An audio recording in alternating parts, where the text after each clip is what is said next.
Vamos a hablar un poquito de esto, creo que al final va a quedar bien que ha sido la primera charla porque se va a concatenar bien con las otras dos.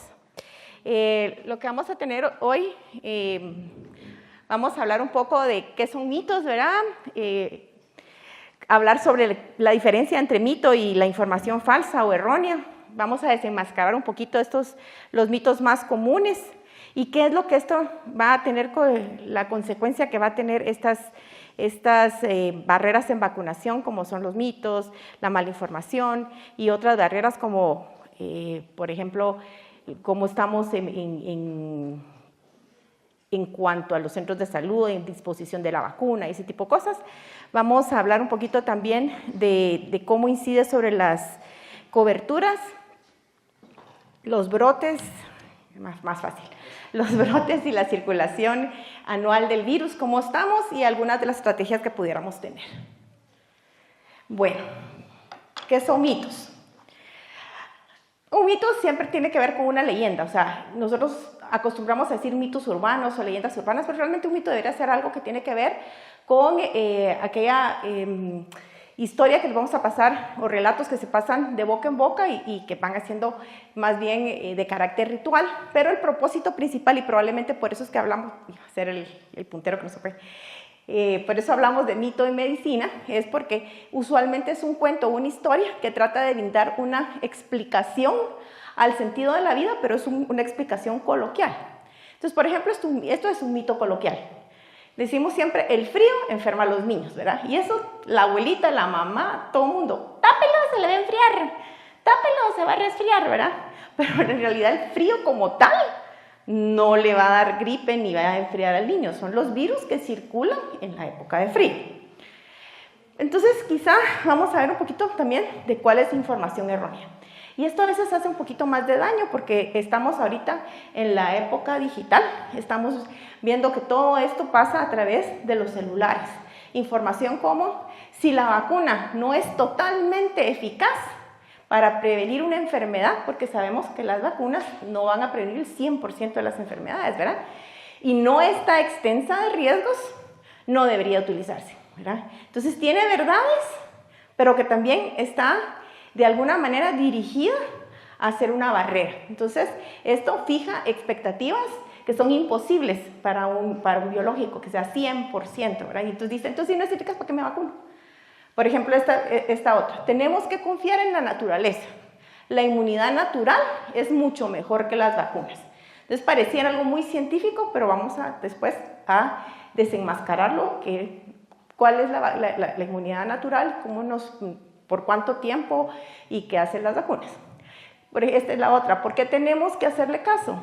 Esto es bien común. Las empresas farmacéuticas le pagan para promover la vacuna. Y quizá de lo que más hemos oído es esta última también, ¿verdad? Es que son las empresas farmacéuticas las causantes de la enfermedad. Inclusive con COVID dijeron que una empresa farmacéutica es la que había hecho el virus y que para vender vacunas. Entonces, estos al final, lo mejor para ser engañado es considerarse más listo que los demás. Y estas son cosas que inventan mucha gente que se cree muy lista y se la cree gente que cree ser muy lista. Entonces también vamos a ver noticias falsas y sensacionalistas en todos los medios periodísticos y redes sociales. Por ejemplo esta, ¿verdad? Cifras de la ONU demuestran que el exceso de mortalidad en el mundo debido a la vacunación de COVID, ¿verdad? Y eso nunca fue cierto, pero circuló en algún momento. Es falso, obviamente. Esta era la clásica. Sarampión, rubiola y paperas causa autismo. Todos sabemos que fue inclusive publicado en una revista de renombre, aunque después se retractaron y todo, pero el daño ya quedó hecho. Y esto es falsa ciencia. Entonces dice, el mentiroso, si no puede convencerte, va a intentar confundirte.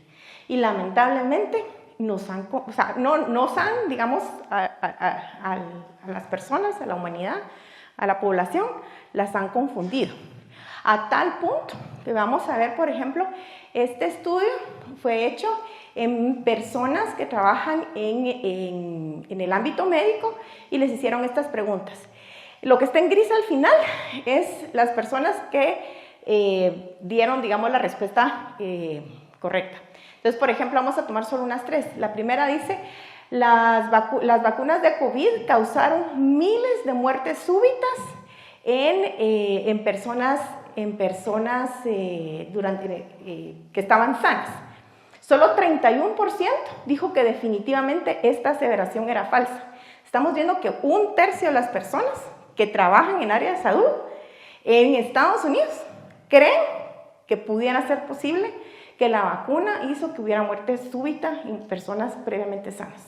O sea, a ese punto es que llega toda esta mala información y fake science, ¿verdad? También está ahí la clásica de la sarampión, rubiola y paperas, que se ha probado que realmente produce autismo. Es la cuarta.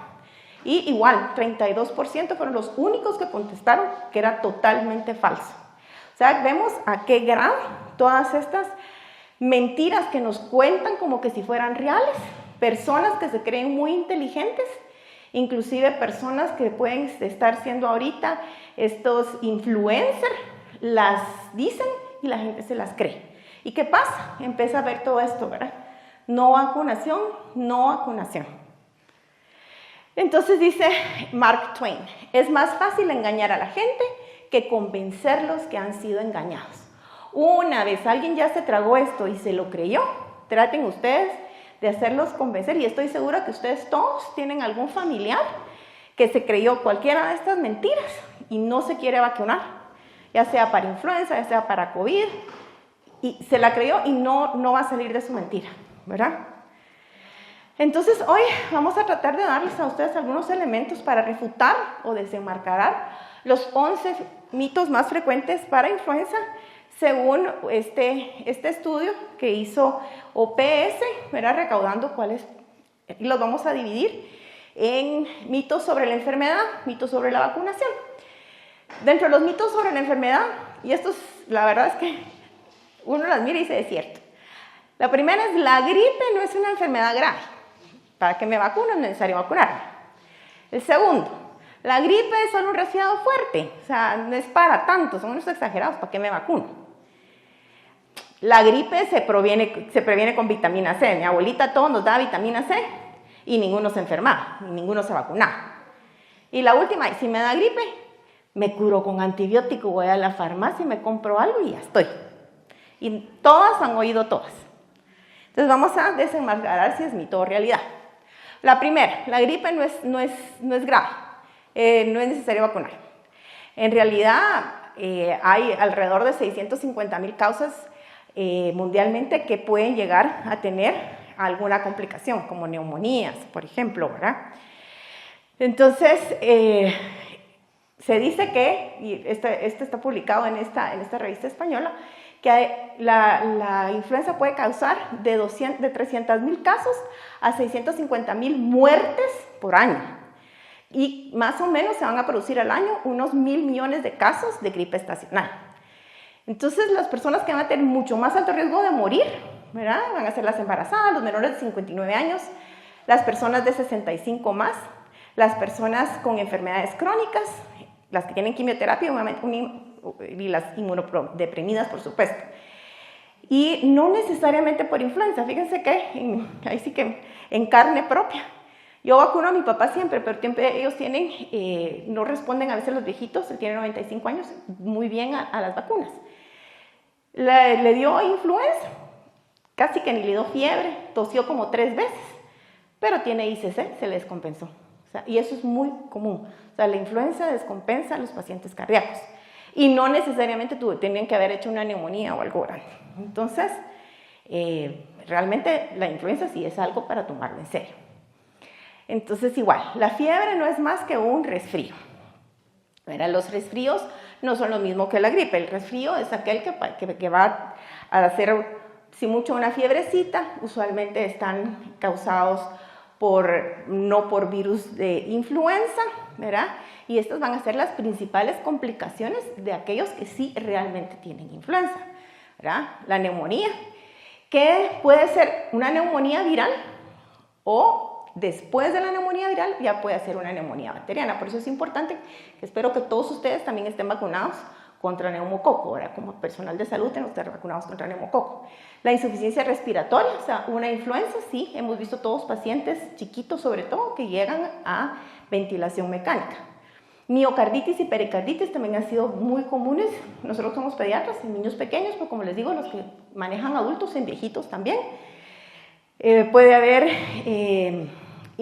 haber inflamación de cerebro, miocitis, rabdomiólisis, una respuesta inflamatoria. Cualquier virus nos puede, ahora que aprendimos tanto en la pandemia de respuesta inflamatoria, ¿verdad? Todo virus pues, puede causar eso. Y pues empeoramiento de las enfermedades crónicas, como les conté de mi papá, pero también los pacientes asmáticos. La vitamina C. Este estudio de Cochrane estudió más o menos a 29, hizo un metaanálisis con 29 comparaciones, más o menos entre todos los estudios eran 11.300 pacientes y al final la conclusión fue que la administración de vitamina C para reducir la incidencia de los resfriados en la población general indica que la administración habitual de suplementos no está justificada. A menos que ustedes tengan algún problema como escorbuto específicamente, la verdad es que la vitamina C tiene que ver con el colágeno, pero no tiene que ver tanto con procesos respiratorios. Probablemente nos ayude un poquito más el zinc o la vitamina D. Los antibióticos me van a curar, ¿verdad? Los antibióticos todos sabemos que se prescriben para enfermedades bacterianas, no para enfermedades virales. Sí tenemos antivirales para la influenza, es uno de los pocos virus que sí tenemos algo que es específico para este virus y más bien no solo es algo, tenemos varias cosas. Tenemos los inhibidores de la neuroaminidasa como el oseltamivir, que es el que usamos nosotros, el zanamivir, tenemos inhibidores de las endonucleosis y tenemos amantadinas, que fueron las primeras que se usaron. Entonces tenemos 3 grupos que van a funcionar bastante bien. El Tamiflu, que es el oseltamivir que tenemos nosotros, que es oral. En Estados Unidos está estos nuevos, que es el Baloxavir y el Marboxil, que son de una sola dosis. Pues, obviamente el precio va a ser mayor y hay otros que son solo de presentación IV. Estos son costosos, sí nos van a hacer que rápidamente nos sintamos mejores, van a prevenir las enfermedades, pero son costosos, ¿verdad? A veces mucho más costosos que realmente un antibiótico. Y hay que tener cuidado. ¿Por qué? Porque podemos tener estos, lo que vemos en el cuadrante superior izquierdo, que ya vienen combinaciones de antigripales que contienen amantadina, que no precisamente es el mejor antiviral contra este virus, pero que sí puede tener efectos renales. Y una sobredosificación de estarse tomando esto cada 6 horas podría llevarnos a tener complicaciones por la amantadina, ¿verdad? Entonces sí tenemos que tener cuidado. Bueno, sigamos. Mitos propiamente contra la vacuna. La vacuna contra la influenza causa influenza. Hasta las enfermeras me dicen a mí, no te viene una vacuna porque ya empezamos a vacunar y me dio influenza. Todos. Es mejor enfermarme que vacunar, ¿verdad? Yo si me enfermo, prefiero porque me va a dar mejores defensas. Mire, no voy porque yo te paso con mocos todo el tiempo que tengo en invierno y no me vacunan si tengo mocos, si tengo catarro. Y estoy embarazada. Yo que estoy embarazada no hay que ponerse nada, hay que cuidar a mi bebé. Bueno, miremos mito o realidad. La vacuna contra la gripe causa gripe. En realidad, en algún caso sí puede causar un pequeño proceso respiratorio, pero no es lo común. Lo común es ADIS, que quiere decir eventos adversos supuestamente atribuibles a las vacunas o a las inmunizaciones. Entonces, los ADIS que se siguen con vacuna de influenza van a ser dolor, enrojecimiento, inflamación, induración, mialgias, artralgias. Raramente pues, se pueden haber trombocitopenia, convulsiones, vasculitis y Guillain-Barré. Lo más común que yo he visto en varios de mis pacientes, no es uno, inclusive mi propia familia, es esto. Y mucha gente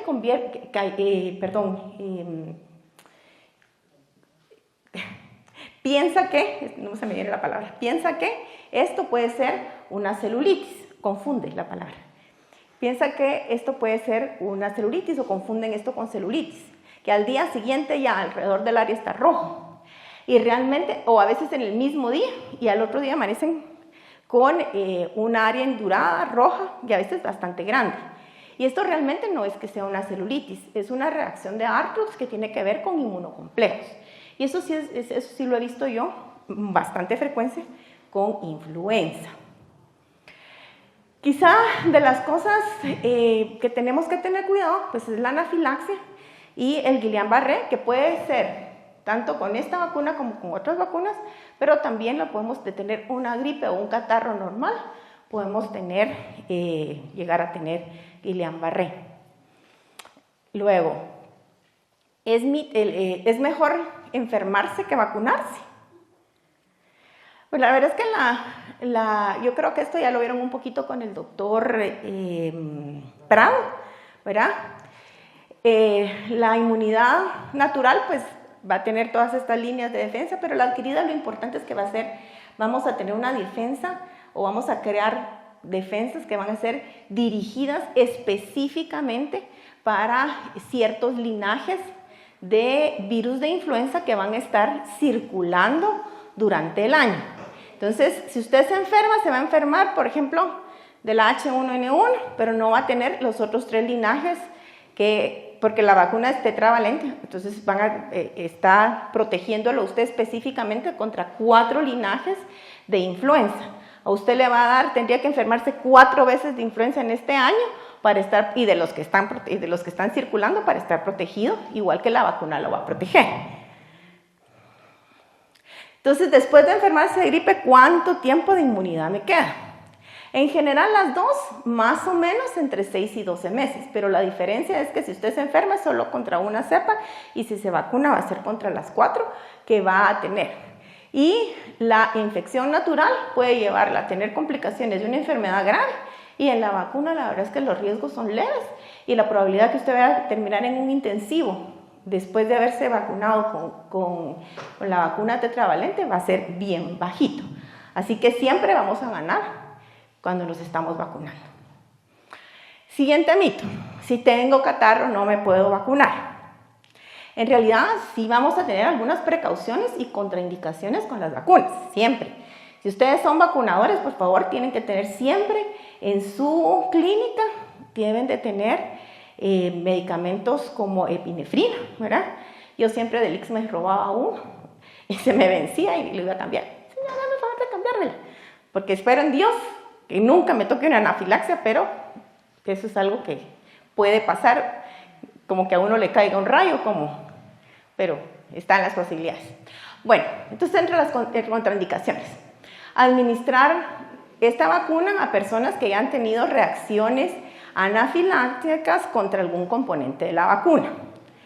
Que tengan un proceso febril severo, eso siempre en vacunación. Los menores de 6 meses, la edad mínima para vacunar son 6 meses. Y personas que tengan algún alto riesgo de utilización de antivíricos para prevenir la gripe. Igualmente se debe recordar la vacunación siempre a sus convivientes, ¿verdad? Por ejemplo, un niño de 6 meses que no lo pude vacunar, tendríamos que decirle a los papás, o ahorita, por ejemplo, que tenemos sarampión, si ustedes tienen niños menores de 6 meses, hablen con los papás, que ellos tienen que tener puesta su vacuna, porque estamos haciendo una como estrategia cucún, ¿verdad? Para estos niños, igual en influenza. Alergia a la proteína del huevo. Tanto las de Sanofi, que son estas 2 marcas, como GlaxoSmithKline y AstraZeneca, están cultivados en huevos. Entonces, si tenemos una alergia que sabemos a la proteína del huevo, lo mejor de vacunar a estos niños no es decirles no, pero sí es en un ambiente controlado hospitalario, ¿verdad? Y se debería de esperar por lo menos en las instalaciones hospitalarias unos 30 minutos para ver que no vaya a tener una reacción alérgica. Guillain-Barré, si el paciente padeció Guillain-Barré en las 6 semanas después de haber recibido una dosis de vacuna gripal, pues es una de las precauciones que deberíamos de tener. Si tuvo antecedentes de haber tenido Guillain-Barré no asociado a esto, pues también tendríamos que tener una precaución con este. ¿Cuáles son las falsas? Entonces, contraindicaciones de la vacuna antigripal. Los niños menores o que tienen una febrícula, en realidad podrían todos vacunarse, no es una contraindicación. Si están usando antibióticos, tampoco es una contraindicación. Si es un paciente que está con proceso asmático y está usando medicamentos, lo vamos a ver más adelante, tampoco es una contraindicación, ni el embarazo, por supuesto, ni la paciente con lactancia materna, porque se le recomienda a la embarazada específicamente que se vacune. Y el látex, alergia al látex. Ninguno de estos componentes tiene látex, entonces sí se puede vacunar, que es un mito también. Las pacientes que tienen o están usando anticoagulantes es solo una precaución. Entonces, ¿la embarazada debe o no vacunarse? En realidad está indicada. O sea, estas son las 4 vacunas que están indicadas durante el embarazo. La vacuna de la gripe, virus sincitial respiratorio, COVID y TDAP. En Guatemala tenemos, en teoría tenemos las 4, pero COVID no sé realmente cómo está el abastecimiento. Pero deberíamos de tener y son de las que están indicadas para la embarazada. La gripe en la embarazada es de muy alto riesgo para poder inclusive llegar a ventilarse. Entonces tenemos 4 mitos desenmascarados. Vamos a seguir con los últimos. Mitos sobre la vacunación. Estoy en tratamiento de asma, por eso no puedo vacunar. Soy trabajador de la salud. Tengo defensas para los virus. Más defensas que los demás porque a mí se me pega de todo. Entonces, estoy re bien. Para evitar la gripe hay que abrigarse bien. La primera, ya habíamos hablado un poquito, lo del asma. Más bien las personas con asma deben de vacunarse, porque el asma sí puede incrementar la hiperreactividad y puede llegar a hacer crisis asmáticas. Entonces, la vacuna inyectable contra influenza es la mejor manera de protegerse de ella, especialmente en pacientes con asma. De las pocas cosas buenas que está haciendo ahora CDC, tenemos ¿verdad? Tengo asma, tengo que protegerme.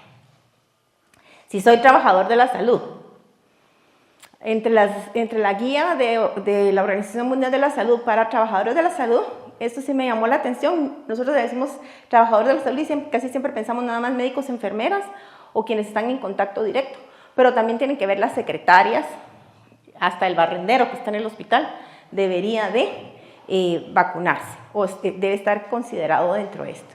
Este es un estudio que se hizo en la Caja Costarricense de Seguro Social.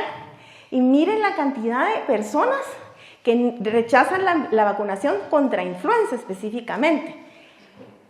Más o menos el total de no deseo vacunar fueron 106 pacientes, 24% de los trabajadores en salud del Hospital Rafael Ángel Calderón Guardia de la Caja Costarricense de Seguro Social no quisieron vacunarse. Y estoy segura que aquí en Guatemala es casi el 50%, fíjense ustedes.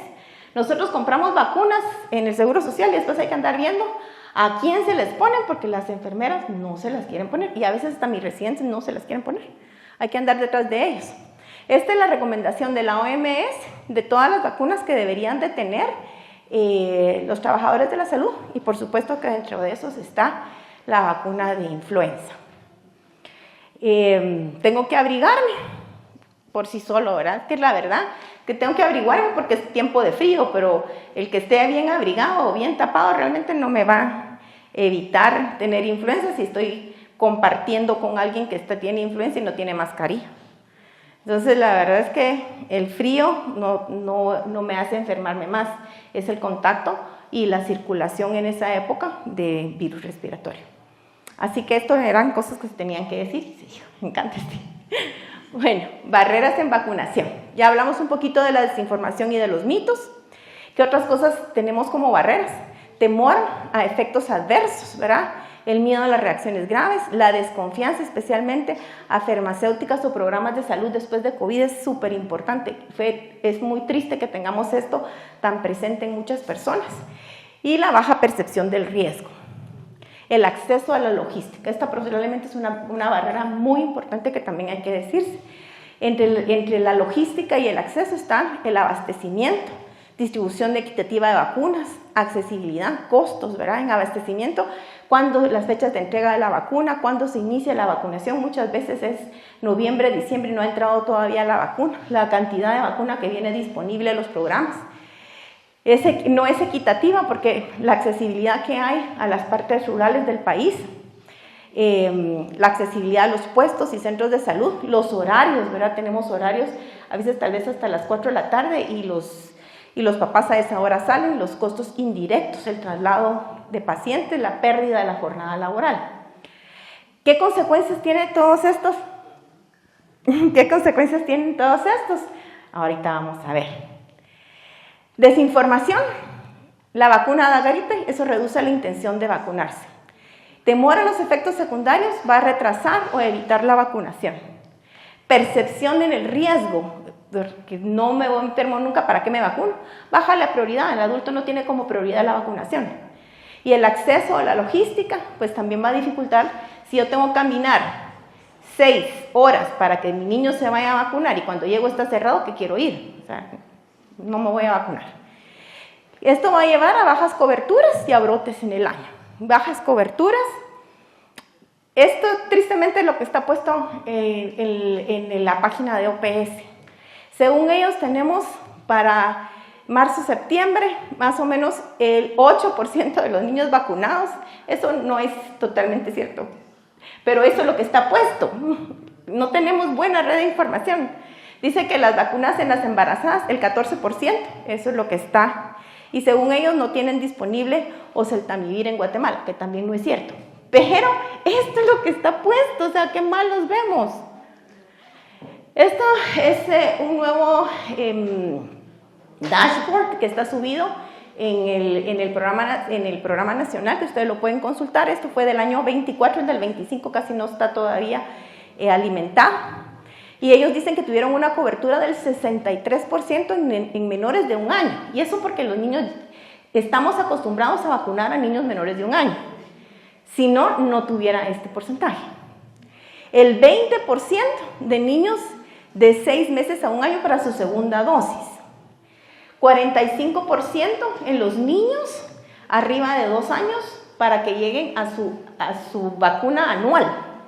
Y 28% en los niños mayores de 3 años. ¿Por qué? Porque los menores de 1 año, ellos ya van a vacunarse porque sí, no porque van buscando la vacuna de influenza. Esta es un poco lo de las coberturas, pero creo que eso nos van a hablar después, así que lo voy a pasar rapidito en colores, cómo están. Lo que yo les decía, áreas rurales. Esa es una barrera muy importante, es una desigualdad. Deberíamos de tener vacunas disponibles para todas esas personas. Esto es el dashboard del 25, que no vale la pena, pero solo para que miren que les puse el del 24 porque el del 25 no está todavía alimentado. Las coberturas de las embarazadas. Miren, 19% de las embarazadas se vacunan para influenza. En el 23, 16, en el 22, 13%. En el 21, 9%. En el 20 tal vez las agarraron un poquito más porque era época de pandemia. Pero es triste. Es triste que no tengamos, que todo lo que hablamos, las barreras, la desinformación, todo nos haga llegar a tener estas coberturas tan bajas. Pero esto es lo que le quería enseñar, es que no solo somos nosotros. En Estados Unidos en el 23 no llegaron a pasar, no han llegado a pasar del como 55%. Por supuesto no es como nosotros, pero todas estas mala información, desinformación, fake science y barreras hace que esto pase.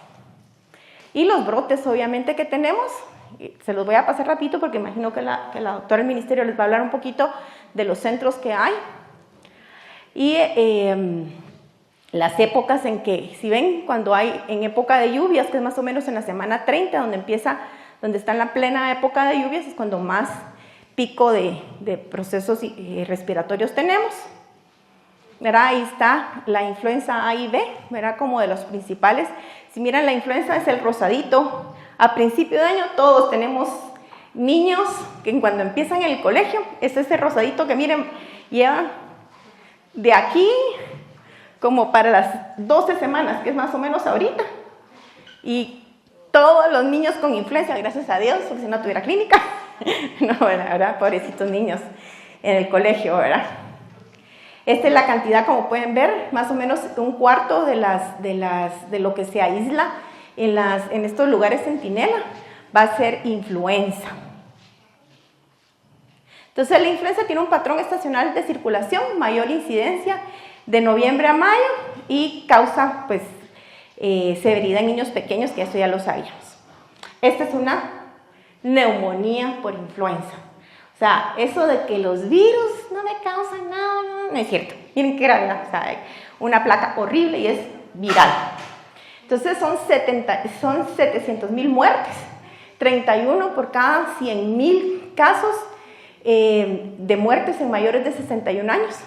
Y más o menos 51% de las pruebas en Guatemala salen positivas para influenza en el primer trimestre del 2026 y todo lo vivimos.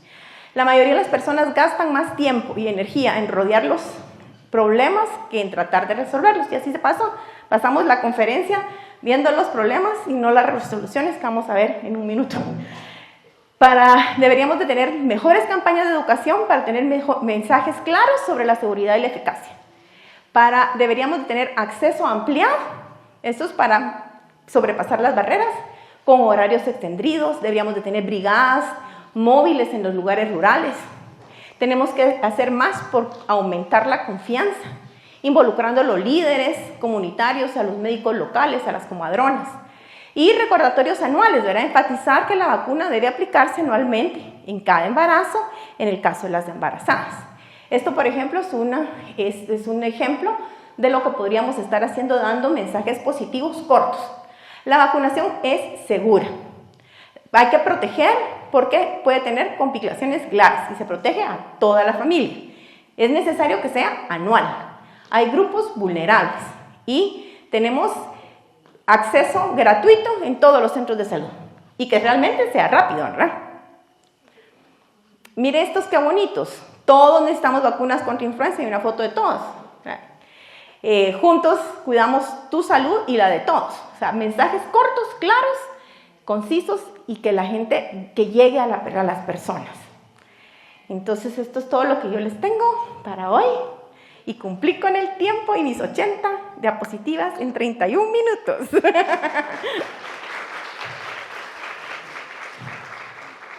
Bueno, voy a empezar con una encuesta. Quiero saber quiénes están vacunados. Ay, qué clavo, ¿eh? No sé si lo van a levantar o no, pero sí quiero saber, porque vamos a tratar de hacer énfasis en que la vacuna de la influenza es muy importante, pero necesito que nos convenzamos realmente. Entonces, ¿quiénes están vacunados contra la vacuna de influenza? Eso, personal de salud. ¿Ustedes la recomiendan activamente en su práctica clínica? Levanten la mano. ¿Sí? Recuérdense que a veces llegan pacientes, sí me la puse, pero como hace 3 años. Entonces, ¿la recomiendan cada año? Ahí no tantos, ahí no levantaron tantos o están distraídos. Bueno, vamos a hablar rápidamente de la vacunación contra influenza, fundamentos, vamos a hablar un poquito del virus y más que todo práctico, ¿verdad? Ustedes, práctica clínica y de los tipos de vacunas que hay. Ya la doctora nos habló de muchos mitos, entonces vamos a tratar de hacer énfasis en los otros aspectos que les traigo el día de hoy. Entonces vamos a hablar de generalidades del virus de la influenza, vamos a hablar de los tipos de vacunas de influenza, la respuesta inmunogénica de las vacunas contra influenza, seguridad de las vacunas contra influenza, importancia de la vacunación poblacional, manejo de la vacuna y aspectos prácticos claves que ustedes se van a llevar el día de hoy y los van a hacer en su práctica clínica. Entonces, como generalidad, la influenza es causada por varios virus ARN de la familia de los ortomixovirus. Estos virus se clasifican de la A a la D. Regularmente conocemos el AB, el C no es muy frecuente, pero estos 3 infectan humanos y los 4 géneros de los virus se diferencian entre sí por diferentes antígenos en sus nucleoproteínas y proteínas de matriz. Solo los tipos A, B y C se asocian a infecciones humanas. Entonces tenemos que las vacunas contra la influenza solo incluyen los tipos A y B y la vacuna de la influenza tipo A es la que se divide dependiendo de las proteínas específicas que tienen, en este caso las hemaglutininas y las neuraminidasas. Estos son los números y las letras que nosotros vemos como clasificación de las influencias tipo A. Las mayores o las más frecuentes son las A, H1N1 y las A, H3N2. Existen o se reconocen más de 18 hialuronidasas y más de 11 neuraminidasas. Estas son las proteínas de superficie que permiten que el virus se adhiera a las células infectadas, las ataque y que pueda defenderse él mismo del sistema inmune. La influenza B comprende dos linajes, Victoria y Yamagata. Quizás la doctora de epidemiología nos va a explicar mejor, pero a partir de la pandemia de COVID-19 ya no hemos visto más linaje Yamagata. Por lo tanto, en algunas recomendaciones de vacunas a partir de entonces se ha recomendado que solo se haga una vacuna trivalente y no tetravalente.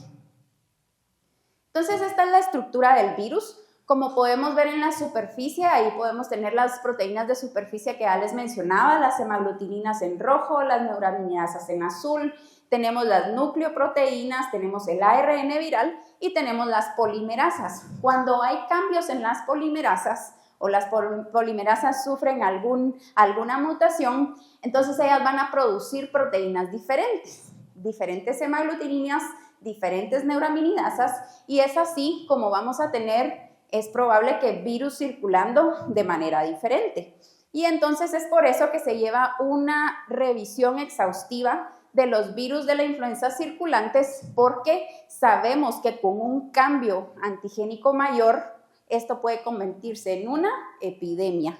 Y eso fue lo que pasó en el 2009, cuando tuvimos epidemia porcina. Antes del 2009 no se había detectado H1N1 desde hace muchas décadas. Y ese fue el primer año en donde hubo una mutación o una variación antigénica mayor y se detectó el virus de la influenza H1N1. Entonces tuvimos la epidemia de H1N1 y a partir de entonces se volvió un virus estacional. Entonces vamos a tener que las vacunas contra la influenza se clasifican según el tipo de antígeno, ¿verdad? La plataforma tecnológica con la que fueron elaboradas, las vías de administración y el grupo etario objetivo. Entonces vamos a tener que las más ampliamente utilizadas son las vacunas inactivas.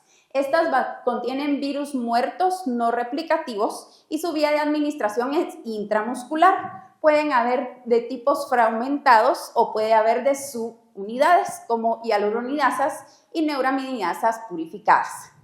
La respuesta inmune a estas vacunas es predominantemente humoral, es decir, respuesta de anticuerpos, y tiene una mejor respuesta celular comparadas con la infección natural. Pero esta es la que utilizamos aquí, es la que se comercializa aquí y es la que está recomendada a nivel universal. Pero tenemos que conocer que hay diferentes tipos de vacunas y diferentes tecnologías.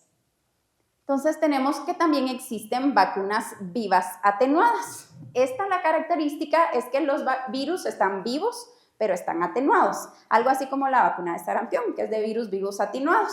La forma de administración de esta vacuna es por vía intranasal. Lo interesante de esta vacuna es que percibe tener una respuesta inmune un poquito más celular y también de inmunidad local, como es la producción de inmunoglobulina A en la mucosa. Y esta tiene un poquito más de similitud con la infección natural. Está indicada en niños a partir de los 2 años y comercializada hasta los 49 años. La situación con esta vacuna es que no podemos administrarlas a pacientes inmunocomprometidos, porque ya sabemos que todos los virus vivos atenuados tienen el potencial de que pueda replicarse en un paciente con el sistema inmune debilitado. También puede estar contraindicada en el embarazo y también en asma severa en niños pequeños, ya que se puede asociar a sibilancias en este tipo de pacientes. Tenemos las vacunas recombinantes, que estas son producidas por ingeniería genética y tienen la hemaglutinina, que era aquella proteína de superficie muy importante, recombinante. Estas no utilizan cultivos en huevo. Recordemos que las vacunas inactivadas deben ser cultivadas en huevo y luego se inactivan por un método químico. Sin embargo, en este tipo de vacunas lo que tenemos son hialuronidasas que están realizadas por ingeniería genética y ya son recombinantes. Las características de estas es que tienen alta respuesta humoral, es decir, de anticuerpos, y se evitan mutaciones por adaptaciones al huevo. Está indicada en adultos mayores de 18 años y es útil en pacientes con alergia al huevo, aunque ya hablamos que la vacuna inactivada no está contraindicada en pacientes con alergia al huevo. Esta tiene mayor pureza antigénica y se produce más rápidamente en el laboratorio. Luego tenemos las vacunas adyuvadas. Todas las vacunas adyuvadas, la característica que tienen es que el adyuvante sirve para generar una respuesta inmune mayor. El adyuvante más ampliamente conocido es aluminio. Sin embargo, en este caso se utiliza otro elemento que se llama escualeno y es como una emulsión lípida lo que se le adhiere a la vacuna. ¿Y cuál es lo que busca esta adyuvante? Es que se genere una respuesta inmune más robusta. Entonces tenemos en el lado A que se coloca la vacuna sin adyuvantes y vemos que la respuesta inmune es más leve en comparación a si tiene un adyuvante. ¿Cuál es la diferencia? Que cuando tiene un adyuvante vamos a tener una estimulación de las células dendríticas, la posterior presentación de antígenos y una clona de células B y células T citotóxicas y por supuesto la producción de anticuerpos.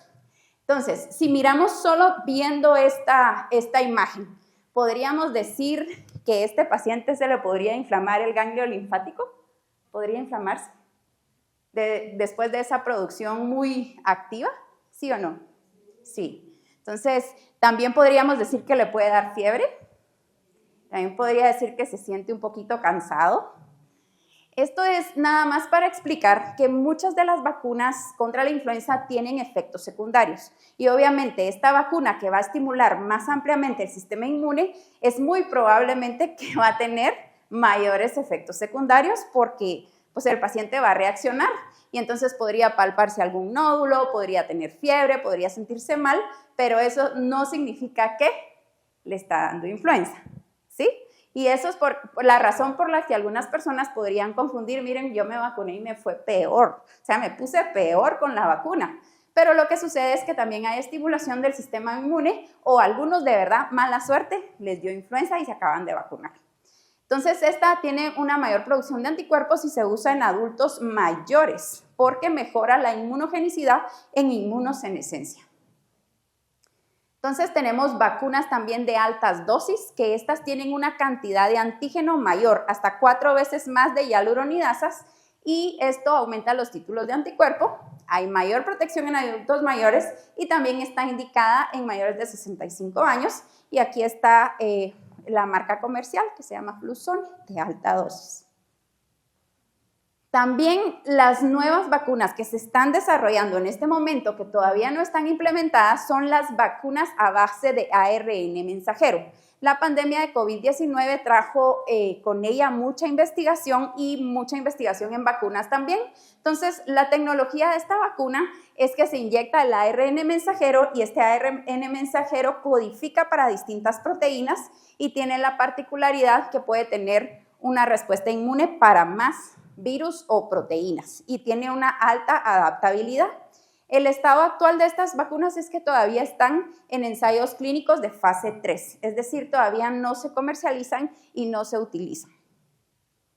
Esas son las tecnologías de las vacunas. Hemos hablado ya un poquito de la respuesta inmune que generan las vacunas de influenza, pero básicamente nosotros sabemos que tenemos un sistema inmune innato y un sistema inmune adaptativo. Dependiendo del tipo de vacuna que usemos, va a estimular más uno u otro. Ya vimos que algunas vacunas vivas atenuadas van a generar una mejor respuesta inmune innata, algunas adyuvadas van a generar más anticuerpos. Y también entonces de este lado vamos a tener que la respuesta humoral va a ser la principal y que el principal dominio que va a generar esta respuesta humoral va a ser la hialuronidasa. Y como habíamos hablado de la vacuna que les mostré el esquema, esta tiene también una respuesta celular muy amplia de linfocitos CD4 y CD8 citotóxicos y eso va a aumentar también la protección. Entonces, ¿cómo vamos a correlacionar que el paciente está protegido? Tendríamos que esperar un año y a ver si le da influenza o no, pero hacer este tipo de estudios pues es bastante largo y costoso. Entonces, uno de los marcadores para saber que el paciente está protegido es saber qué niveles de anticuerpos contra la hialuronidasa tiene, y eso se hace por tecnología de inhibición de la hemaglutinación, y eso tiene una correlación directa entre los títulos y la eficacia clínica. Tiene que haber una seroconversión de 4 veces de los títulos de este anticuerpo, o cuando hacen titulaciones en adultos mayores de 1 en 40. Va a haber variabilidad de acuerdo a si estamos vacunando a un niño o un adulto, o variaciones también en las vacunas. Tenemos que uno de los factores es el huésped. Si tenemos en la edad, sabemos que los ancianos por inmunosenescencia no van a generar una cantidad de anticuerpos, al igual que los niños. Pueden haber comorbilidades que hagan que no tengan una respuesta de anticuerpos muy fuerte. Y también la historia de exposición previa tiene que ver, ya que si hay una exposición previa puede ser que se potencialice cuando se coloque la vacuna. También hay factores que tienen que ver con la coincidencia antigénica de vacuna y la cepa circulante. Creo que ya todos sabemos, o si no lo sabían, hay un organismo internacional en la OMS que se dedica a ver qué vacunas vamos a utilizar el siguiente año. Y este año ya decidieron cuál vamos a utilizar en el 2026-2027.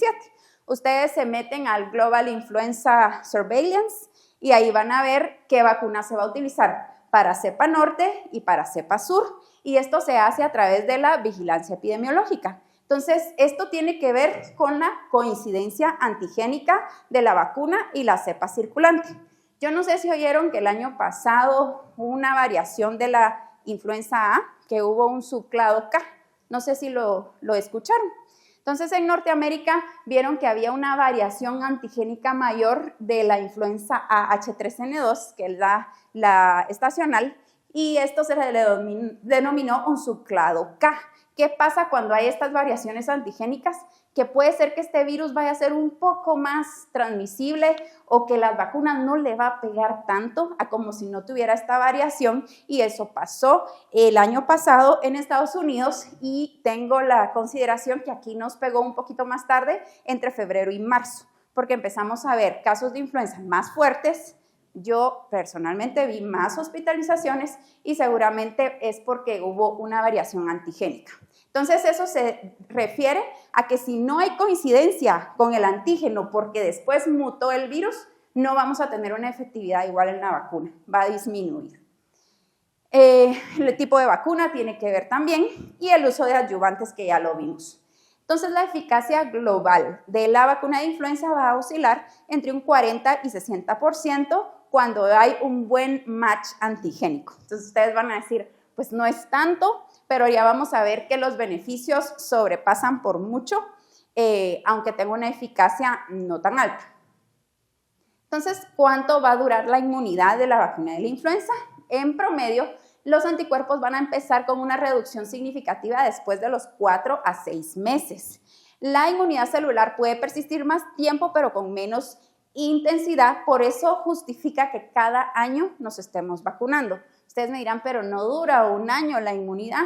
No es que desaparezca, sino que empieza a reducir después de ese tiempo, y más o menos en un año podemos volver a colocarnos la vacuna y volver a tener un booster de anticuerpos. La seguridad. El perfil general es que las vacunas contra la influenza tienen un alto perfil de seguridad, especialmente las inactivas, la primera que les presenté, que es la que utilizamos acá. Eventos adversos, ya la doctora los mencionó: dolor local, eritema, síntomas sistémicos leves, mialgias, febrículas. Puede haber reactogenicidad en vacunas adyuvadas o en las nuevas plataformas, como les mostré, y puede estar asociada a mayor respuesta inmunológica estas nuevas vacunas que revisamos. Eventos adversos poco frecuentes, el síndrome de Guillain-Barré es extremadamente bajo. Se dice que la infección natural contra la influenza puede causar más casos de síndrome de Guillain-Barré a lo que se compara con la vacuna. Y pueden haber también reacciones alérgicas raras y hay eventos neurológicos que no han mostrado aumentos significativos en estudios modernos, pero que anteriormente se habían reportado. Entonces, la respuesta es que el balance entre el riesgo y el beneficio es altamente favorable. Las indicaciones clínicas, tenemos que la indicación universal es que todos nos vacunamos a partir de los 6 meses. Los niños se pueden vacunar a partir de los 6 meses. Recordemos que es la vacuna inactivada la que se pone a partir de esta edad. Es por vía intramuscular en el muslo en los niños pequeños y en el deltoides en los mayores y adultos. Recordemos que la primera vez que encontramos un niño y que no está vacunado, se le tiene que poner la vacuna inicial y un refuerzo al mes. Eso no importa la edad, bueno, siempre y cuando sean de 6 meses a 8 años.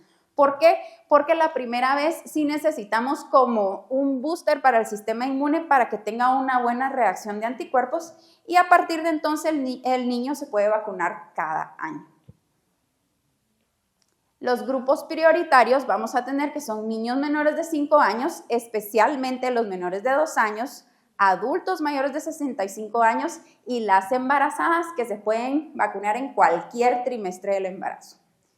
Y especialmente pacientes con enfermedad pulmonar crónica tienen una reducción de complicaciones o exacerbaciones. Los pacientes con cardiopatía también están entre los grupos de riesgo, pacientes con diabetes mellitus, inmunosupresos, siempre y cuando no utilicemos vacunas vivas y nosotros que somos personal de salud. Las contraindicaciones reales solo, y esto es para todas las vacunas, la única contraindicación real está súper fácil. Si tuvo anafilaxia a la vacuna o a un componente de la vacuna previo, esa es la única contraindicación que hay para colocar una segunda vacuna. Precauciones en enfermedades agudas o moderadas, no vale solo catarrito común y moquitos, los pacientes así se pueden vacunar.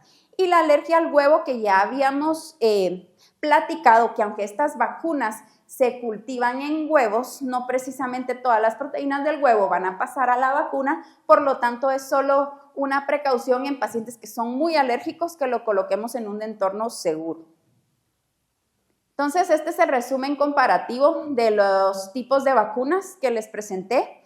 El tipo de vacuna, desde qué edad está recomendada, la respuesta inmune, que si nos damos cuenta, la mayoría de la respuesta inmune es humoral, solo la viva que causa una respuesta inmune celular más robusta, y ahí están el uso principal y las edades en que se debe utilizar.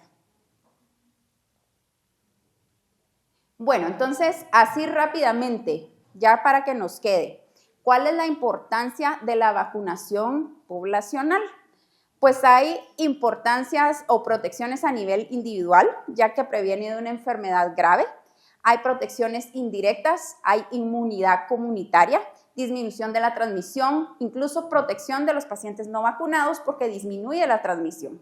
Entonces tenemos que hay impactos en grupos específicos. Cuando tenemos a los niños menores de 5 años, tenemos que estos hasta un 30% se infectan y 1 a 4 por 1000 hospitalizados de ese 30%.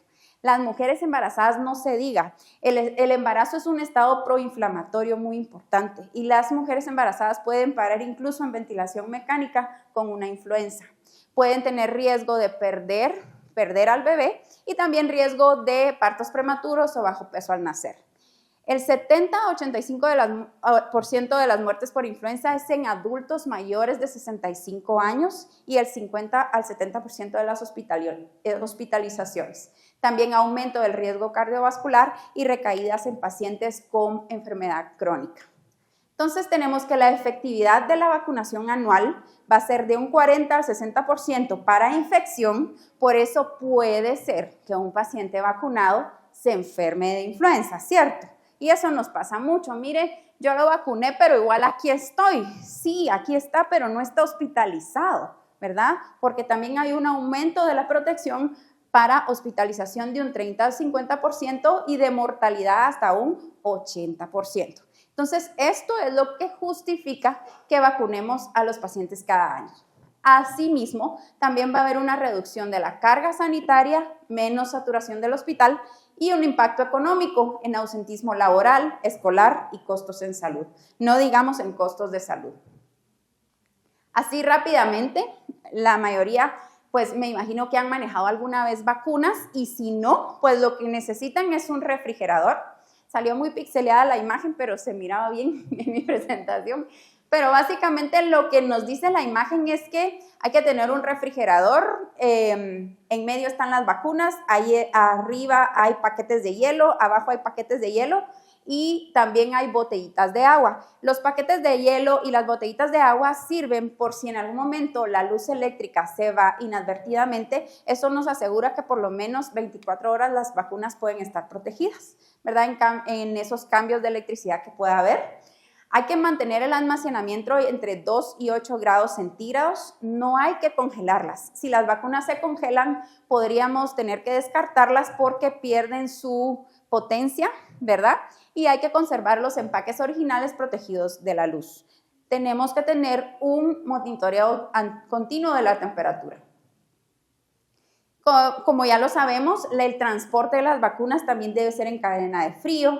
Los contenedores deben ser validados, debemos utilizar primero las vacunas que se vencen antes, tenemos que tener cuidado que no haya muchos cambios térmicos, ¿verdad? No almacenar vacunas en el refrigerador porque estamos abriendo y cerrando y eso va a causar variaciones en la temperatura, lo que habíamos hablado de la exposición a congelación al calor y también tener mucho cuidado cuando sabemos que la cadena de frío pudo haber estado comprometida. Entonces, este es el resumen de toda la presentación, los aspectos prácticos para llevar a casa. Se vacuna anualmente a toda persona mayor de 6 meses. Momento de la vacunación, antes del inicio de la temporada. Nosotros no tenemos una temporada como tal, la doctora nos va a explicar cómo es la epidemiología en Guatemala, pero en el norte sí hay una temporada, ¿verdad?, que inicia a finales de año, entre octubre y noviembre, y también en el sur hay una temporada en un tiempo diferente. Entonces, ellos sí tienen muy marcadas sus temporadas de influenza y deben vacunar antes de esa temporada. Sin embargo, en Guatemala regularmente tenemos circulación de influenza todo el año y seguimos un poco la línea unos meses después de la temporada norte, por lo cual la vacuna que se utiliza a finales de año es la vacuna cepa norte. Sin embargo, si tenemos influenza todavía a través del año, pues está justificado vacunar con la vacuna que haya, ¿verdad? Entonces, puede administrarse en cualquier momento si hay circulación viral, que es lo que les decía en Guatemala. La inmunidad es efectiva después de las 2 semanas. Esquema en niños, ya habíamos hablado, de 6 meses a 8 años, 2 dosis con un intervalo de 4 semanas, si no han sido vacunados previamente, y mayores de 9 años, una dosis anual. Tipos de vacuna, no lo voy a repetir, pero ya sabemos las que existen y sabemos que la que más se comercializa en Guatemala es la inactivada, vacuna inactivada. Seguridad, efectos adversos leves, los graves son raros y muy importante, no causa influenza. Puede causar síntomas debido a la respuesta inmune, pero no causa influenza. El embarazo, cualquier trimestre, protegemos a madre y recién nacido menor de 6 meses. Entonces, mis conclusiones es que la influenza es uno de los virus que varía constantemente en su composición. Hay distintas tecnologías para elaborar las vacunas de influenza, se actualiza cada año según los virus circulantes y se administra de manera universal a toda la población. La vacunación anual es una intervención segura, efectiva y esencial. Reduce la morbimortalidad y todos debemos ofrecer activamente esta vacuna en nuestra práctica clínica profesional. Eso es lo que les traía. Creo que dejamos preguntas de último, ¿verdad? O de una vez. Si alguien tiene preguntas, dicen que de una. Bueno, buenas noches a todos. Primero quiero agradecer por la invitación y por el espacio. Creo que es información muy valiosa la que les voy a presentar el día de hoy. Realmente desde el Ministerio de Salud se recopila y se analiza un montón de información Y estos son precisamente esos espacios en donde nos interesa que esa información se conozca y que llegue a los profesionales de la salud y pues que ustedes tengan esas herramientas que les sirvan para poder tomar decisiones en cuanto a la atención de sus pacientes, aplicación de vacunas, etc. Bueno, vamos a empezar entonces hablando un poco sobre carga de influenza en Guatemala. Si ustedes ven como el titular que aparece ahí, tiene como el encabezado de OPS y dice: Estados Unidos en guerra, virus misterioso recorre el mundo y cobra la vida de cientos de personas. Los científicos se esfuerzan por encontrar una cura. Esto, si solo lo vemos como a simple vista, pareciera un titular muy reciente de algo que está ocurriendo el día de hoy. Puede ser algo que ocurrió en noviembre, que como ya mencionaron apareció ahí como una variante de la influenza H3N2. Y de hecho sí habían algunos titulares amarillistas que decían cosas de este tipo, pero resulta que esta no es una nota reciente, no es de abril del 2026, es una nota de hace más de 100 años, un encabezado de hace más de 100 años. En 1918, un asesino microscópico, así le decían, dio la vuelta al mundo en solo 4 meses y provocó más de 21 millones de defunciones. Es la gripe española provocada por influenza H1N1, no la variante del 2009 que nosotros conocemos, que también es H1N1. Para ponernos un poco como en contexto, vamos a dar una descripción un poco general. Desde 1918, la influenza pandémica ha provocado la muerte de más de 50 millones de personas. Me voy a pasar para el otro lado porque creo que está más sencillo seguirla desde acá. Y se estima que la influenza estacional causa cada año aproximadamente 3.5 millones de casos de enfermedad grave. ¿Por qué es importante para la salud pública? Porque desde el Ministerio de Salud le ponemos tanto énfasis a la vigilancia de la influenza y cómo la utilizamos cuando nosotros tenemos estos datos que se recopilan desde la vigilancia. Primero, porque nos sirve para proveer evidencia que permita orientar la asignación de recursos en salud pública. Particularmente esto es importante en países como el nuestro, que no tenemos una renta tan alta como Estados Unidos, como Canadá. Entonces los recursos en salud pública tenemos que utilizarlos y tenemos que utilizarlos bien. Para eso necesitamos tener datos sobre para qué vamos a utilizar los recursos que tenemos disponibles. Luego, fundamentar la introducción o expansión de programas de vacunación contra influenza. Algunos países, por extraño que parezca, en Latinoamérica recién acaban de iniciar con programas de vacunación contra influenza. Posterior a COVID fue que empezaron con estos programas de vacunación contra influenza. Y en países como el nuestro, pues la información que se recopila de carga de influenza nos puede ser de utilidad para poder expandir ese programa de vacunación que ya tenemos y poder cada vez llegar a más cantidad de población. También sirve para generar evidencia para la identificación de grupos prioritarios, aquellos grupos en donde se ha identificado que hay mayor riesgo de hospitalización, de ingreso a unidades de cuidados intensivos, de una hospitalización prolongada y de defunción. Comunicar el riesgo también que está asociado a la gravedad de la enfermedad. Ya nos estuvieron comentando anteriormente que uno de los problemas principales para no vacunarse es que las personas no tienen esa percepción de riesgo. Piensan que si les da influenza es una gripe, se van a recuperar muy rápido. Entonces también tener estos datos nos permite identificar en qué grupos es que está ese riesgo para tener un cuadro severo y poder de alguna forma tener información que respalde las campañas de vacunación. También nos permite esta información prepararnos para una futura epidemia o pandemia. La carga estacional medida nos permite poder comparar o poder nosotros predecir de alguna forma cuál va a ser la magnitud cuando nos enfrentemos a una epidemia o pandemia y promover mejoras en la calidad y disponibilidad de los datos empleados en vigilancia.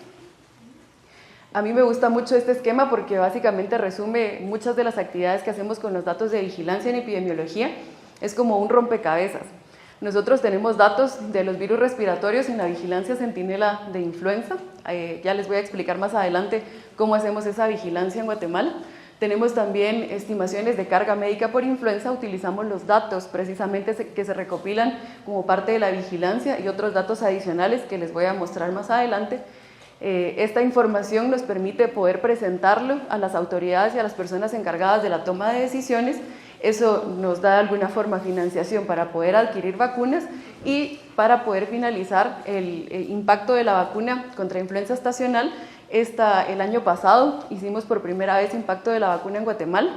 para la temporada 2023-2024 de vacunación contra influenza estacional en los grupos prioritarios de niños de 6 a 35 meses y adultos mayores de 60 años.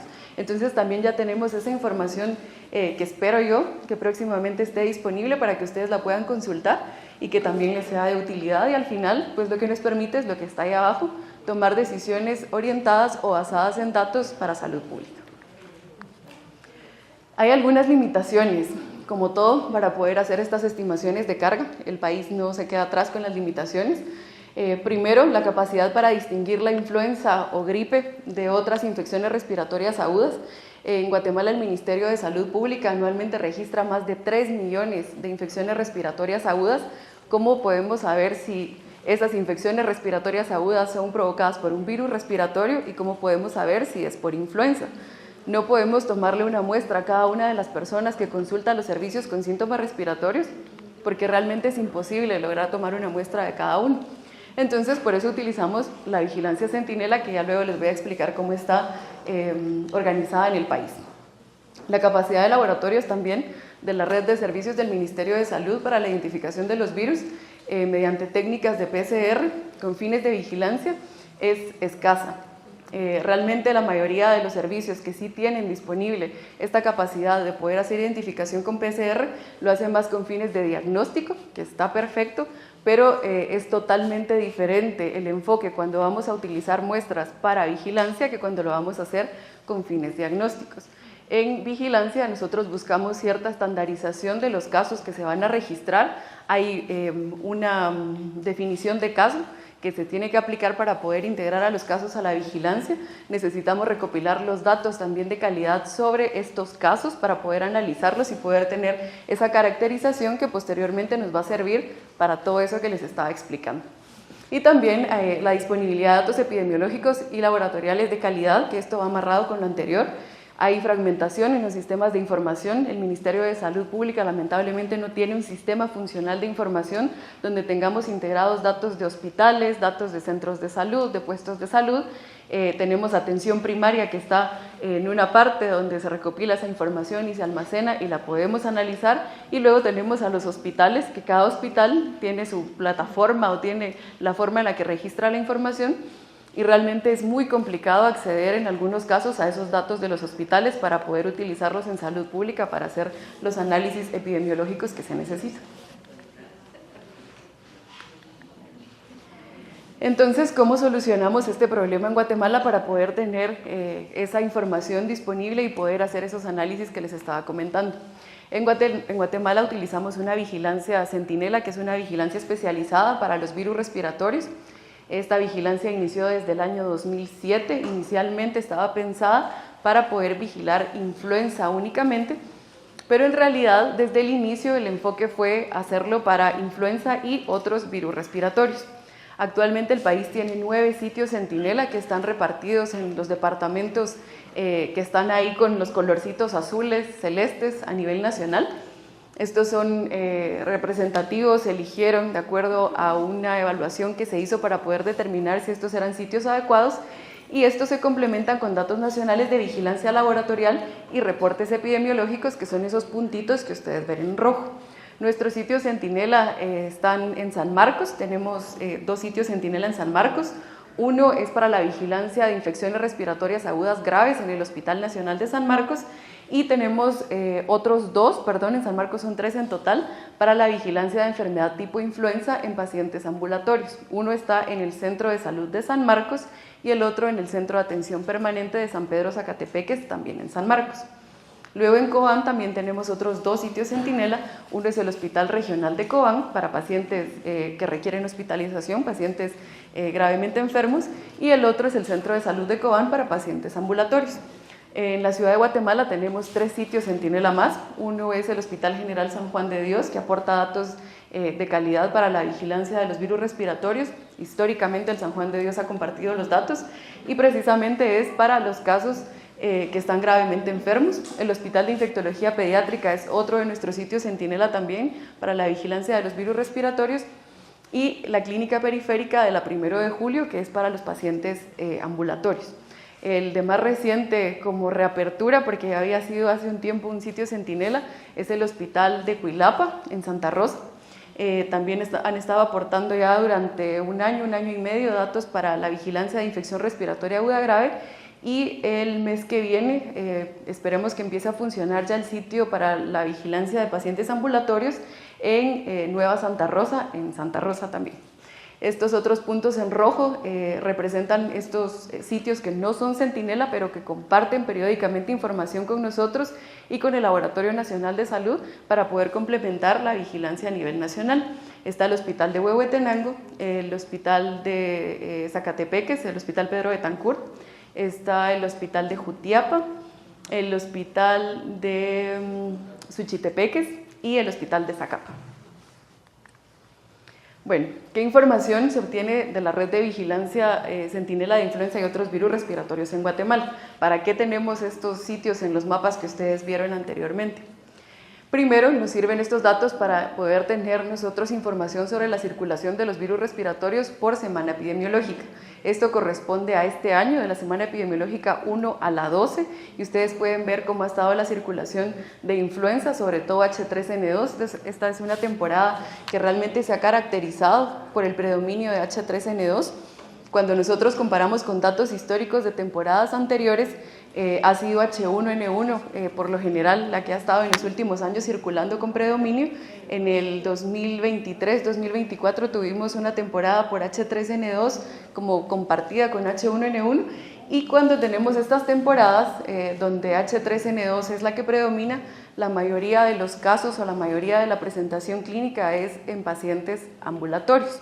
Realmente se ha visto mucha carga para los sistemas de salud en ambulatorios y no hemos visto como la misma respuesta en pacientes hospitalizados que han requerido, por ejemplo, un ingreso o una estadía prolongada por un cuadro de infección por influenza H3N2.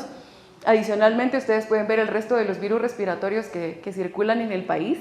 Está H1N1, que aparece muy poco en la semana epidemiológica 1 a la 5, está el SARS-CoV-2, que básicamente no hemos tenido casi aislamientos de SARS-CoV-2, adenovirus, parainfluenza, rinovirus, ese siempre está, todo el año está rinovirus, y de hecho rinovirus provoca un montón de coinfecciones con otros virus respiratorios.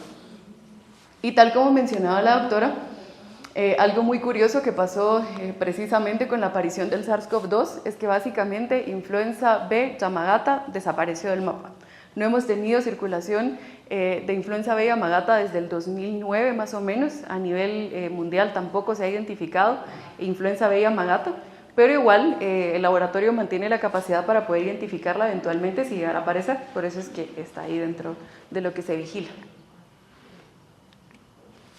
También tenemos información de la circulación de los virus respiratorios por grupos de edad. En la anterior ustedes veían por semana epidemiológica, esto está organizado por grupos de edad. Como se dan cuenta, básicamente la influenza no va a ser específica de un grupo, sino que se puede presentar en todos los grupos de edad, al igual que los otros virus respiratorios, no están restringidos específicamente a un grupo de edad. Aunque si viéramos nosotros la gráfica con el complemento del resto del año para la semana 52, que ya tenemos completa la gráfica, se ve cuando empieza la circulación de sincitial respiratorio más o menos en el mes de junio, cómo empieza a cambiar la dinámica. Ahorita tenemos un montón de influenza porque estamos en temporada de circulación de influenza, pero ya nosotros esperamos que empiece a bajar un poquito la circulación del virus de influenza. Este año tuvimos una temporada que inició más temprano de lo esperado, precisamente responde mucho a lo que habíamos recibido de notificaciones de parte de OPS que estaba pasando en el resto del hemisferio norte, que habían tenido también como un inicio un poco más temprano de la temporada de circulación del virus de influenza, que eran temporadas que iban a estar caracterizadas por la circulación de H3N2 y que probablemente íbamos a ver una temporada intensa con muchos casos ambulatorios. Y precisamente es lo que estamos viendo en el país. Esta es una comparación de los datos de circulación de virus respiratorios en la región de Centroamérica. Estos son los países de Centroamérica que comparten información a la Organización Panamericana de la Salud. Van a ver ahí como unos datos un poco curiosos. Si se dan cuenta de la cantidad de pruebas que toma cada uno de los países de Centroamérica y la positividad que tienen para los diferentes virus respiratorios, En Guatemala, en la vigilancia, tomamos una cantidad menor de pruebas que la que se toma en Costa Rica, pero nuestra positividad es mucho más alta para todos los virus. Y lo mismo si nos ponemos a comparar con Honduras, con Nicaragua, con Panamá, por ejemplo. Si vamos a ver el SARS-CoV-2, por ejemplo, Nicaragua dice que ellos han tomado en lo que va del año 7.898 pruebas y de eso solo tienen 2 positivas, un 0% de positividad. Realmente el uso de recursos para nosotros es muy importante y por eso hacemos mucho énfasis en que se apliquen correctamente las definiciones de caso. Estamos utilizando una cantidad limitada que tenemos de recursos, los paneles respiratorios no son baratos. El Laboratorio Nacional de Salud tiene la capacidad para hacerlo y nuestros hospitales Centinela también, pero entonces ya que tenemos esos recursos vamos a usarlos bien y vamos a sacarle el mayor provecho y en esa tabla ustedes ven reflejado precisamente ese trabajo que desde el Ministerio de Salud se hace. Esta es la caracterización de la temporada actual de influenza. Estos también son datos que conseguimos a través de la vigilancia Centinela, son datos históricos de la circulación de influenza en el país. Este año, como les mencioné, tenemos una temporada un poco atípica de H3N2 y en la semana epidemiológica 11 precisamente alcanzamos el pico máximo de circulación. Estamos en circulación extraordinaria de influenza. Y es lo usual, no es para asustarse, es lo esperado. Para eso nos sirve también tener esa información para saber cuándo podemos nosotros prender esa alerta y decir, miren, es importante que saquemos una alerta epidemiológica, que informemos a los servicios, que la gente se prepare porque viene algo para lo que nosotros no estamos preparados, valga la redundancia. Pero en realidad, si tenemos estos datos históricos, podemos ir comparando esa información de lo que ha pasado y nosotros sabemos que esto es totalmente esperado y que es normal que en esta temporada pues, la circulación se vea de esta forma.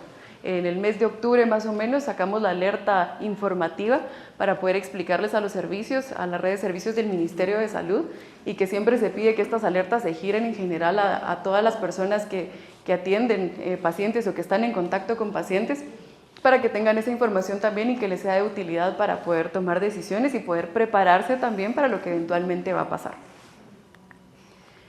Esta información también nos permite hacer comparación con temporadas anteriores, que era lo que les comentaba, los datos históricos de influenza son los que nos permiten tener esta curva promedio que fueron la que les presenté en la diapositiva anterior. Y aquí la Organización Panamericana de la Salud realmente recomienda que si no tenemos capacidad para poder hacer monitoreo de todos los virus respiratorios que hay paneles respiratorios de hasta 33, 60 y tantos virus respiratorios, que no invirtamos en paneles que tengan un montón de virus, sino que realmente prioricemos para poder vigilar los que nos interesan en salud pública, que son SARS-CoV-2, porque obviamente provocó una pandemia, el virus sincitial respiratorio por la gran carga que provoca en pacientes pediátricos y la influenza porque tiene capacidad de eventualmente provocar una epidemia o una pandemia y porque también sabemos que provoca una gran carga en los servicios de salud, sobre todo en pediátricos y en adultos mayores. Yo creo que hablo un poco rápido, pero si en algún momento tienen alguna duda, igual me pueden decir que puedo irle bajando un poquito el ritmo. También esta información nos sirve para tener registros de calidad para la estimación de carga médica por influenza. Los resultados de laboratorio son valiosos para poder hacer estimación de carga médica por influenza, de hecho son esenciales para poder determinar de todas esas infecciones respiratorias agudas qué proporción realmente corresponde a influenza. Para poder hacer estimación también de carga utilizamos egresos hospitalarios con base al CIE-10 para los códigos J00 a J99 que básicamente representan todas las infecciones respiratorias y luego los que se asocian más a influenza que son el J09 al J18. También utilizamos defunciones con base al CIE-10 para los códigos J00 a 99, que son todas las infecciones respiratorias de nuevo, y el J09 al 18, que básicamente son las que se asocian a influenza. Y para poder hacer esta estimación también se requieren proyecciones de población del país para el periodo que se va a estudiar, para poder determinar cuál es la población que va a ser nuestro denominador. En la vigilancia Centinela siempre recibimos algunas quejas o observaciones, no sé cómo llamarle, de por qué no tenemos sitio Centinela en todo el país, por qué el hospital tal no es sitio Centinela, por qué los privados no son sitios Centinela. La respuesta es muy sencilla. En la vigilancia Centinela, como ya les mencioné, no nos interesa tanto la cantidad, sino la calidad de los datos que se registran. Cualquier hospital, si se hace una evaluación y se considera que puede ser sitio centinela, puede ser parte de la vigilancia, pero eso conlleva el compromiso de reportar los datos en la plataforma oficial del Ministerio de Salud, el utilizar la definición de caso estandarizada, el tomar cierta cantidad de las muestras que tienen ustedes disponibles para correr paneles respiratorios, para poder hacer PCR con fines de vigilancia y no de diagnóstico. Entonces, realmente, por eso es que no tenemos sitio centinela en todos lados. La vigilancia no es que sea enorme, no somos un grupo gigante, la vigilancia es una persona, soy yo.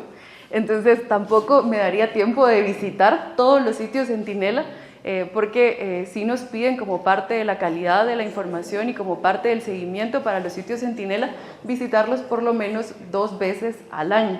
Entonces no me daría tiempo realmente de poder estar yendo a todos los sitios centinela si tuviéramos uno en cada departamento, porque pasaría fuera básicamente todo el año. Entonces eso básicamente responde de por qué no tenemos más sitios centinela, tenemos la cantidad suficiente. La OPS recomienda que se tomen 100 muestras a la semana para poder ser representativos a nivel nacional. Cada sitio centinela tiene la meta de tomar 10 a la semana. Actualmente, como les mencioné, tenemos 9 sitios, entonces estamos llegando a 90 a la semana, pero algunos sitios aportan más cantidad de muestras, como la 1 de julio, por ejemplo, que como ya les mencioné también, esta temporada ha sido muy característica porque hemos tenido muchos pacientes ambulatorios y la 1 de julio ha venido a compensar precisamente como el 10º sitio que tenemos aún pendiente de incorporar. Bueno, luego de toda esa información que ya les mencioné que se recopila desde el Ministerio de Salud, información tan valiosa sobre los virus respiratorios, ¿para qué utilizamos toda esa información? Ya les mostré también las gráficas, ya les mostré qué análisis se hacen dentro de la vigilancia y para qué nos sirve toda esa información, y también nos sirve para poder hacer estas estimaciones adicionales, que estos son estudios operativos de vigilancia de influenza. Utilizamos un método directo multiplicativo, que es básicamente una adaptación que combina 2 modelos usados por OPS y OMS para poder estimar la carga de influenza a nivel nacional. Esto nos permite extrapolar los datos de la vigilancia a nivel país. Como les mencioné de nuevo, no tenemos vigilancia en todos lados, pero sí podemos utilizar las estimaciones de carga para saber qué está pasando o cuál es la carga por influenza a nivel nacional. Parte de esta estimación de carga de 3 supuestos importantes que se deben tener en cuenta o se deben considerar al momento de hacer el análisis de la información. Primero, no tenemos todos los casos de IRA-G positivos para influenza. IRA-G es infección respiratoria aguda grave, que son los que se atienden en hospitales. Porque, de nuevo, no se le toma una muestra a cada uno de los pacientes que asiste a un servicio hospitalario con infección respiratoria aguda grave. Luego, el multiplicador es proporcional al porcentaje de muestras positivas de influenza. ¿Eso qué quiere decir? Que no hacemos una diferenciación sobre si vamos a tomar muestras solo para influenza H1N1, solo para influenza H3N2, solo para influenza B, linaje Victoria. Estamos tomando el completo de influenza, entonces es carga por influenza en total, no por subtipo de influenza o por tipo de influenza. Y bueno, conocer o disponer de población del denominador, tener datos a nivel nacional sobre el censo de población o proyecciones. Estos son los resultados de la estimación de carga médica por influenza en Guatemala para la temporada 2023-2024. ¿Por qué no tenemos una temporada o un análisis más reciente para la temporada 2024-2025? Porque les mencioné que para poder hacer estimación de carga se requiere el dato de mortalidad y necesitamos la mortalidad codificada por CIE-10. Resulta que el INE tiene un atraso de más o menos 1 año para poder presentar los datos oficiales de mortalidad, entonces eso nos limita para poder hacer la estimación de la temporada anterior. Por eso lo que ustedes están viendo es temporada 2023-2024. En esta ustedes pueden ver como el resumen por grupos de edad. Esta no es como la tabla completa, esta es una parte de la tabla de la estimación de carga. Está el grupo de menos 5 años, de 5 a 64 y mayores de 65, y luego un complemento donde están ya todos integrados. En la temporada 2023-2024 tuvimos 21.685 hospitalizaciones por infección respiratoria aguda grave asociada a influenza. 17.005 en el grupo de 5 a 64 años, en el de mayores de 65 años fueron 3.258 y en total fueron 41.948. El porcentaje de positividad de influenza está también ahí para los grupos de edad y la cantidad de personas que se utilizaron al año, digamos la población que se utilizó para hacer la estimación no fue la población total, sino se hizo un ajuste sobre el 70% de la población, que básicamente es lo que cubre el Ministerio de Salud. La tasa de hospitalización IRAG asociada a influenza para los grupos de edad fue de 164.8 por 100.000 habitantes para menores de 5 años, son más o menos 165 por 100.000 habitantes en menores de 5 años, y en mayores de 65 años fue de 108 por 100.000 habitantes, que es como la tasa mayor en estos dos grupos de riesgo, que de nuevo esto nos sirve saber que en estos grupos de menores de 5 años y mayores de 65 años es en quienes debemos enfocar nuestros esfuerzos para poder vacunar, porque son los que eventualmente van a terminar hospitalizados. La carga de hospitalizaciones de nuevo nos permite poder tener esa información que eventualmente sirve para poder tomar decisiones o hacer recomendaciones sobre las diferentes intervenciones que se hacen en salud pública. Ahora esta siguiente tabla es sobre mortalidad, también por influenza. Lo que más llama la atención de esta tabla, para ir avanzando un poquito rápido, es precisamente la mortalidad tan elevada que se ve en el grupo de mayores de 65 años. 117 personas por 100.000 habitantes, esa es la tasa que se identificó para la temporada 2023-2024 y de nuevo nuestros esfuerzos deben ir enfocados en poder vacunar a estos grupos de riesgo. Los adultos mayores tienen la característica de que por lo general no consultan de forma temprana a los servicios, cuando llegan muy tarde, llegan en muy mal estado, si es que logran llegar algunos, otros fallecen antes de consultar a un servicio y realmente eso se ve reflejado en estas estimaciones de carga. ¿Cuáles son las limitaciones de este método? De nuevo son como cosas que hay que tomar en cuenta a la hora de analizar la información. Primero, la extrapolación de casos positivos de influenza IRAG a todos los pacientes hospitalizados se hace utilizando un proxy, que es como un aproximado de IRAG con base a la clasificación CIE-10. Por eso utilizamos el J00 al J99 y el J09 al J18. El inconveniente que tiene esto es que especialmente en los extremos de edad, en adultos mayores y en pacientes pediátricos, no siempre vamos a tener una manifestación clínica respiratoria asociada a influenza. Sobre todo en los pacientes adultos mayores puede ser una enfermedad crónica que se complica y entonces por lo general en el hospital o en el servicio de salud no se va a registrar que ingresó por una influenza o por una neumonía de origen viral asociada a influenza, sino que se va a registrar que ingresó por una complicación de alguna enfermedad crónica que tenía el paciente y por eso a veces no logramos captar a ese grupo de edad. Para mortalidad también es importante considerar que hay un subregistro importante de los datos. No siempre son certificadas las mortalidades por personal competente que tenga información sobre cómo hacer el registro adecuado o el llenado adecuado de uno de estos documentos que piden para poder certificar la mortalidad. Entonces también hay que considerar que tenemos un subregistro importante en ese dato. La proporcionalidad del multiplicador independiente del tipo subtipo circulante, que era lo que hablábamos de influenza, no hacemos una diferencia de si tenemos influenza por H1N1 o por H3N2, sino que sumamos todas las influencias y eso es lo que se utiliza para poder tener la positividad por virus respiratorio. Los datos de IRAG exclusivamente, no tenemos datos de los ambulatorios porque es más complicado poder hacer la estimación en ambulatorios. Y ya luego les voy a mostrar cómo hay un truco que utilizamos para poder saber la carga en ambulatorios.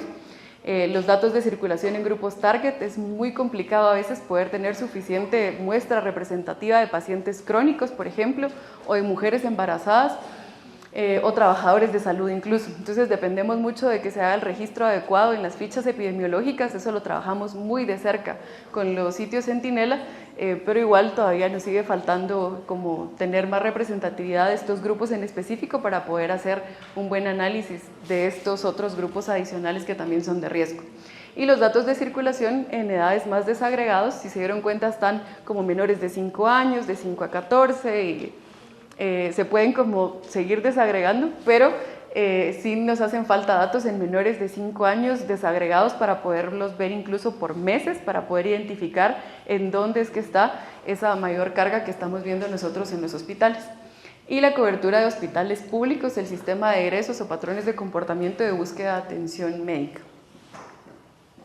Bueno, entonces les mostré datos de hospitalizaciones, la carga que tiene el sistema de salud de pacientes hospitalizados, y les mostré datos de mortalidad, que es lo que falta, que no estamos viendo ahí. Como les dije, esta es una pirámide de influenza que básicamente lo que nos permite hacer es poder ver el complemento de esta pirámide que no estamos observando y que por lo general es lo que más nos cuesta medir. ¿Alguien sabe qué falta? ¿Qué es lo que no aparece? Eso, justo, ambulatorios y las infecciones en la comunidad, pero no únicamente es eso, también son todos aquellos casos que no consultan a un servicio de salud, que tienen una infección respiratoria aguda grave, una infección respiratoria aguda, que no requiere en ese momento que consulte un servicio de salud. La señora va y compra en la farmacia Tabsin, o se toma un té, o hace cualquier cosa y se recupera. Entonces jamás tenemos nosotros ese registro de la persona que realmente se enfermó o tuvo una infección respiratoria aguda, que pudo haber sido influenza, sobre todo ahorita que está circulando influenza por todos lados, porque no tenemos cómo registrarlo, no sabemos todo ese grupo de personas que eventualmente van a tener un cuadro de una infección respiratoria por influenza, pero que no llegan a los servicios de salud. Entonces utilizamos una estimación de pirámide de influenza, que lo que básicamente hace es tomar nuestros datos de la carga que les mostré anteriormente y los subimos a una herramienta que está en línea, que es una herramienta que desarrolló la Universidad Johns Hopkins con ayuda de OPS y OMS, para poder tener como acceso precisamente a esa información que no estamos viendo. ¿Cuántos son esos casos leves moderados que no estamos nosotros logrando captar? En la temporada 2023-2024 se estima que se presentaron alrededor de 2.803.159 casos de infección respiratoria aguda atribuible a influenza, con un rango que va de 230.000 a 3.735.000 más o menos. Esos son un montón de casos de influenza que nosotros no estamos viendo, porque probablemente son los casos que van a ser muy leves, que no van a llegar a los hospitales, que no van a llegar a los servicios de salud, o que no van a requerir eventualmente estar hospitalizados, y por eso no logramos captarlos con la vigilancia y con los datos que les mostré en la tabla anterior. De nuevo, la base de la pirámide está compuesta por esos casos ambulatorios médicamente atendidos y los casos que no recibieron atención médica y se recuperaron. En esta parte les quería como dar un pequeño anuncio. Viendo toda esta información sobre la carga de influenza en el país, para nosotros es relevante el poder saber no solo la carga médica que implica la influenza en Guatemala, sino ponerle un costo a cada una de esas hospitalizaciones, un costo a cada una de esas infecciones que la gente no consulta los servicios, pero que gasta en una farmacia o que compra algún medicamento para poder tratarse. Entonces, el año pasado, con ayuda de OPS, iniciamos con un proyecto para poder hacer estimación de carga económica por influenza. Entonces esperamos, ojalá, en el transcurso de este año ya poder publicar información sobre carga económica de influenza, que tengan esos datos ustedes disponibles. Y de nuevo, lo que busca toda esta información es poder ampliar o poder llegar más allá con estos programas de inmunizaciones. Invertir en prevenir es mejor que estar invirtiendo en toda esa carga que vamos a nosotros terminar viendo hospitalizados, y lo que no logramos medir, que son aquellos pacientes que trágicamente fallecen y aquellos que fallecen tempranamente.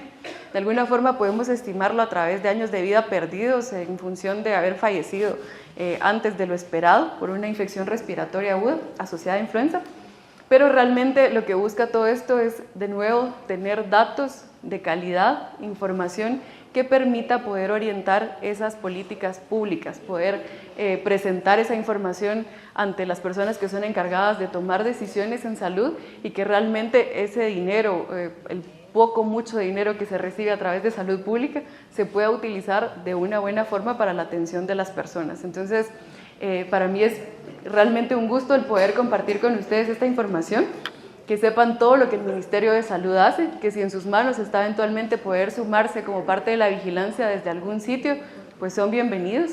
Y que realmente se sepa que en Guatemala tenemos capacidad para hacer un montón de cosas. No tenemos nada que envidiarle a otros países. Realmente de la región, Guatemala es uno de los países que más aporta información sobre la circulación de los virus respiratorios.